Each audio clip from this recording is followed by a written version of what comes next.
Collectors, thrifters, and savvy shoppers, listen up. Perfectly Picked Games brings you the best board game and toy deals live every week. Join our Whatnot shows on Tuesdays and Fridays at 8:30 p.m. Eastern for limited time auctions you won't find anywhere else. First timer? Use Golden Mojo to take 10% off your first purchase. Fast deals, fun finds, and big savings on Whatnot.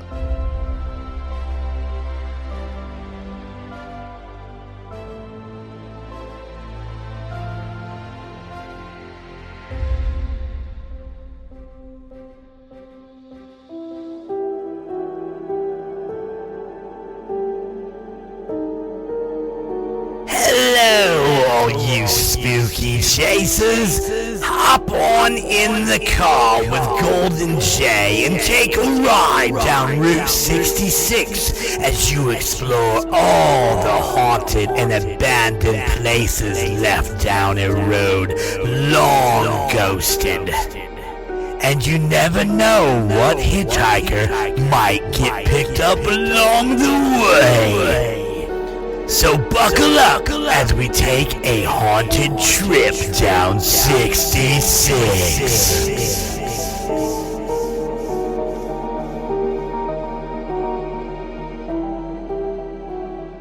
Hello, all of my paranormal freaks out there. It's Golden J, and I'm taking you on a haunted trip down 66. Man, we have been to a lot of places, and we still got a lot of places to go. So buckle in, strap up, and grab that oh shit bar, because I'm driving, and it's getting crazy, and we're cranking up the tunes, and away we go. I'm just saying, those are the fun things that we do when we're just tooling along, right? Got the road tunes. Huh. It's a good question. Thanks for asking. What is your favorite road mix? What is your favorite road song? You give me Flicker Stick any day. I can travel long hours with listening to Flicker Stick. Any of it. But, Sorry, Wrong Trajectory, Beautiful, and Chloroform. Right there, man. So, yeah, email me. United States of Paranormal at gmail.com. What is your favorite road song when you're traveling? When you're throwing it on? You got a mixed CD of Beyonce? You really don't have to call and tell me that, or write and tell me that. But if you have something better, let me know. Oh, my God. Beyonce. All right, guys. Don't forget we're on Patreon. Patreon.com/2shop, where you can get all of these videos with these beautiful faces on them. And, of course, always go check out the merch at the UnitedStatesOfParanormal.com. Come on, guys. There is some great artwork that Esteban has put together for us. It's amazing. It's amazing. And don't forget, we're also, we do have a website for the Empire. It is goldenmojoent.com. So if you like some of the other pods in the network, you can find out about them. Or if you're looking for something new, you can go over there and check them out and maybe pick one of them. Could be Real Terror. Could be Golden 80s. It could be Indiana Chiefs fans. Maybe you're a Chiefs fan or just a football fan. You never know. All right. Well, I told you last week at the end of the episode that I had a special place that means a little something to me. Not because I've never been there, but there's just something. There's something, and I'll tell you the story here in a minute. We are heading down to Tulsa, Oklahoma, and we're going to Cain's Ballroom, or others simply just known as the Cains, okay? It was built in 1924, and of course it's a historical landmark in downtown Tulsa, with performances that are still running today. They're still having bands and stuff in there today. I went to the website and I checked it out, and they're listed out through next year sometime. Some bands maybe you've never heard of, but there's definitely groups and solo artists that are coming in that you know. So you can go check out their website. Just Google Cain's Ballroom. It was originally built in 1924 by W. Tate Bradley at his garage. The building was purchased I don't even understand how I wrote that, but you know, he purchased was building. he started Cain's Ballroom apparently in his garage, but he purchased a building in 1930, and which served as the Cain's Dance Academy. And then in the 1930s and the 40s, the Cain's served as a dime a dance, offering dance lessons for just 10 cents.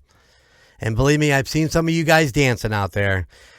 10 cents was definitely money well spent if you want to go check it out.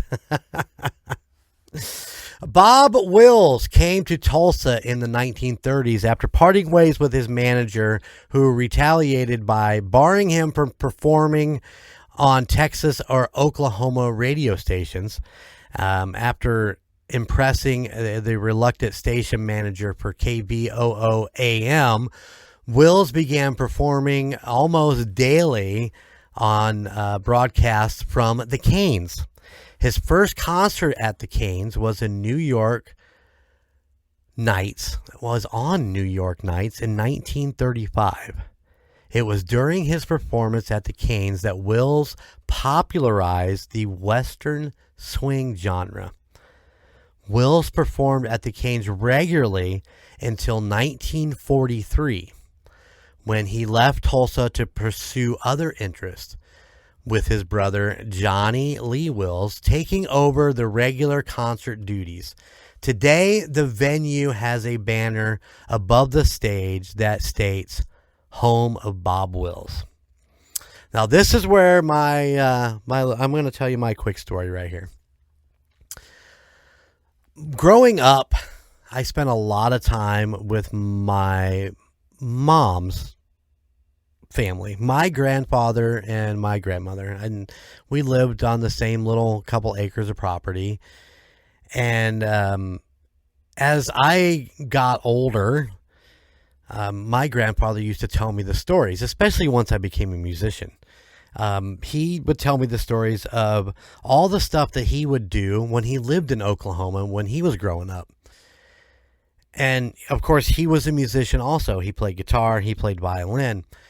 Of course, Bob Wills is well known for playing violin. Well, Bob knew my grandfather's father, who hobbied in building violins, and it was something that he handed down to both of his sons. So my grandfather and my grandfather's brother, Harry. And they both helped build and did their own builds of violins over the years. Well, Bob would always come to the house and hang out and play violin and, you know, just sit around and I guess the whole band, because the band is really known as Bob Wills and the Texas Playboys. They're not real popular in the North, but they were really big in the early days, you know, down there in Oklahoma. So yeah, that's when I was researching this, I was like, there's no way that this is the home of Bob Wills. And it's funny because when I was in Louisiana a few weeks ago, I was in a thrift store and found some Bob Wills and the Texas Playboy vinyl, which I picked up and put in my collection, for the simple fact that it was part of, you know, my grandfather's history. And I just thought this was really a really cool little aspect to the Cain's, that this is where Bob kind of got his start, and it has something to do with my history also. And I love that part. But all right, let's continue on. There's my little story of Bob Wills. In 1976, a concert promoter by the name of Larry Schaefer purchased a venue for $60,000, money he had earned from booking Peter Frampton concert at the Tulsa Fairground Speedway that same year. Damn, that's a hell of a haul for just booking a show. It was during Schaefer's ownership that several popular rock acts at the time were booked at the Cain's, including native Oklahoman Leon Russell. The venue also became known as the spot for baby bands, emerging musicians to perform at, you know. Schaefer owned the Cain up until 1999, operating it while he was while touring with Hank Williams Jr. He sold the ballroom that year to the brothers Danny and Mark Fintry.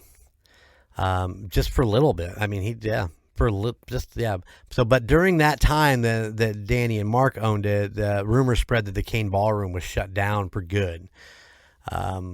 While plans were made for the brothers to retain the venue, eventually it sold in 2002, and it was purchased by James Rogers, a neurosurgeon, and his wife Alice. The Rogers family has owned the venue since. The building was in disrepair and needed several renovations to bring it to the modern standards. Dwight Yoakam was the first artist to perform there after these renovations. And by 2013, it was co-owned by James and Alice's son, Chad and Hunter Rogers. As of the 2020, the venue has been the hotspot for local artists such as J.D. McPherson and Wyatt Floors. It is seen as a "you made it" milestone on local artists there.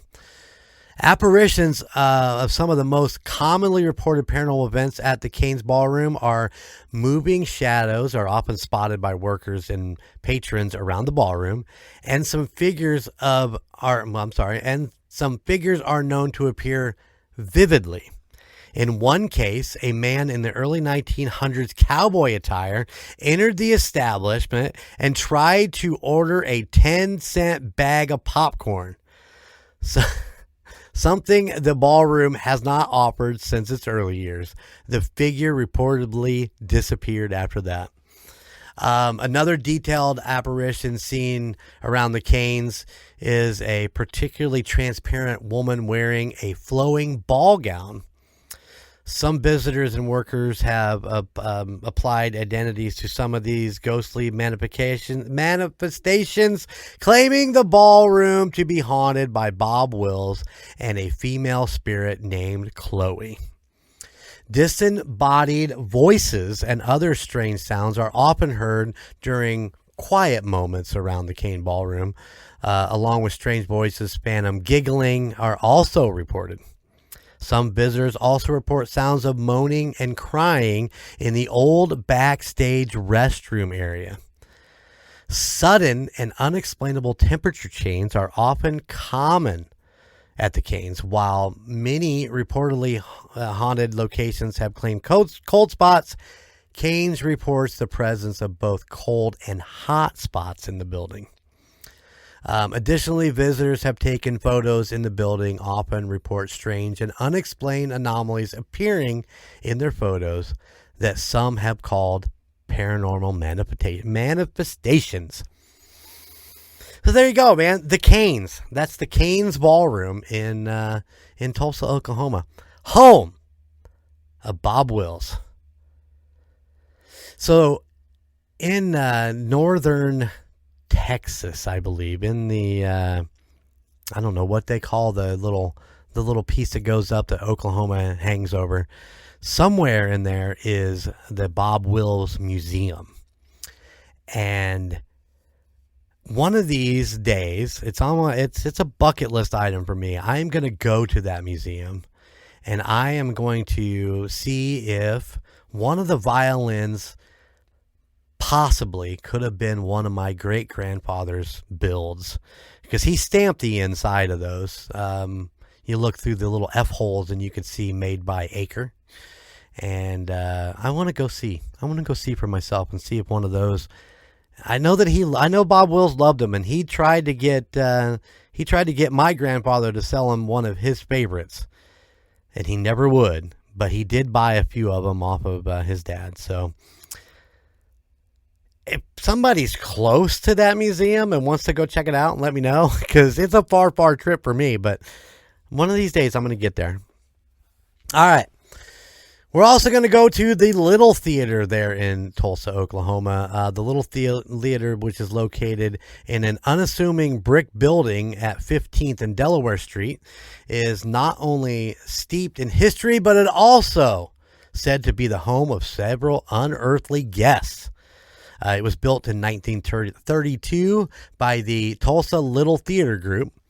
The first show produced in their new building was the Cradle Song. Initially, the Little Theater troupe had no permanent location when it began offering productions in 1922. However, they were undeterred, maintaining that the show must go on in any place they could find. Large canvas tents, movie theaters, and even the American Legion before they finally built their permanent home at 15th and Delaware. Workshops were held in the storage room of the Palace Clothery, which later became the location of the Ritz Theater. By 1925, the Little Theater group had grown to over 300 members and was performing at the Alhambra Theater, located at 15th in Peoria. In 1929, the Little Theater purchased a property at 15th in Delaware, which has been the home for the next 60 years. The first production of the new location was performed in a tent. Despite the Great Depression, the Tulsa Little Theater continued to perform, and in 1932 completed the permanent building. During the 30s and 40s, the Delaware Playhouse, as it became known, was the epicenter of Tulsa's arts and entertainment scene. Over the years, the theater hosted hundreds of plays and entertainment events as it underwent multiple directional change and saw actors come and go. In 1965, the theater suffered a fire after its third performance of The Woman, destroying stage props, furniture, and costumes. Just a year later, the theater suffered another blaze during the production of South Pacific. Though the fire destroyed much of the upstairs property, the theater itself was preserved. 1974, the troupe changed its name to the Theater Tulsa, Inc. That's an interesting name, but remained in the Art Nouveau location. More than a decade later, in 1989, the group had outgrown its building and relocated to the Tulsa Performing Arts Center, where it remains the resident company of the facility. The old theater building sat vacant for the next 2 years until it finally sold. Over the next decade, the aging building changed hands several times and was utilized for several purposes, including a church, a nightclub, and a recording studio. By 2004, the 10,000 square foot building had fallen into serious disrepair and suffered from criminal neglect. By the time attorney Bryce Hill was seeking a Midtown location for his new law office, this site was ideal for Hill and his wife, Sunshine. So, thought long and hard before purchasing it near Cherry Street district there. The Sunshine threw me off. I did not read that earlier. His wife's Sunshine. Hey, all right. They bought the old building. It smelled of decay, was filled with trash, water seeping through from the walls, floors, and the ceiling. And for the next 14 months, they renovated the building, restoring much of it to its original 1932 facade and revamping the front portion to utilize as their offices. In addition to having a renovated new look and a brand new owner, the old theater still remains part of its past, most notably a couple of spirits that are said to have been haunting the building for years. Near the curtains of the old stage, a strange ball of light is often seen bobbing around. Others on stage have reported seeing something standing behind them before mysteriously vanishing. Yet, even more reports have been made of being touched by unseen hands and hearing strange noises coming from backstage when no one was there. According to the legend, a one-time play director during the theater's heydays died during a performance. Are these signs of the director who has not yet finished his production? It's probably good, yeah. Of course, other alleged spirits of a little girl have also been said to lurk within the historic theater. Employees of the law office also report several odd occurrences within the building, including supplies going missing and lights turning on and off on their own accord. There is something about old theaters. I don't know, and maybe we talked about it a little bit in the last, where the employees talk about all the energy and the positivity and the joy and all that energy. That's what brings spirits back, or keeps them there if they pass away, like that director who died during one of the performances. So I don't know. I always think theaters are really big on the paranormal spectrum. So, I mean, we did the Fowler. We know things are at the Fowler. We saw them. It's crazy. Theaters. Yeah. I think with as much people going in and out of theaters and the love for theater and the energy and all that, I think that's what it is. But all right, guys, there you go. You get some Bob Wills stories. You get some theater stories. But this is what Tulsa, Oklahoma has to offer. If you're going to be down in that direction, go check these places out. I don't know that either one of these places actually offer ghost tours, but damn, it'd be cool to go see a show at the Cains, I think. All right, guys, buckle up. We're heading down the road. So I'll see you again next week. Keep it spooky. See you on the other side. Thank you for listening to the United States of Paranormal podcast. Check us out at theunitedstatesofparanormal.com, where you can find our Spotlight of the Month, Fan of the Month, and all of our amazing merchandise. Or you can find us on social media at Facebook at the United States of Paranormal, Instagram at the United States of Paranormal, and YouTube at the United States of Paranormal 1795. And don't forget, we are now on Patreon. Just go to patreon.com/2sop. Please check out the other podcasts in the Golden Mojo Entertainment Network of podcasts. Golden 80s, Indiana Chiefs Fans, Gridiron Kings, Murd Nerds, The Nostalgia Tug, Real Terror, and the Puck Yeah podcast. But you can still find Golden Image Podcast, A Quart of Books and Booze, and The Call Guys, wherever you stream your favorite podcasts. And if you have a location or a story that you would like for us to check into, please email us at theunitedstatesofparanormal@gmail.com. Please like, rate, and subscribe wherever you listen. Thank you for all of your support. Bye.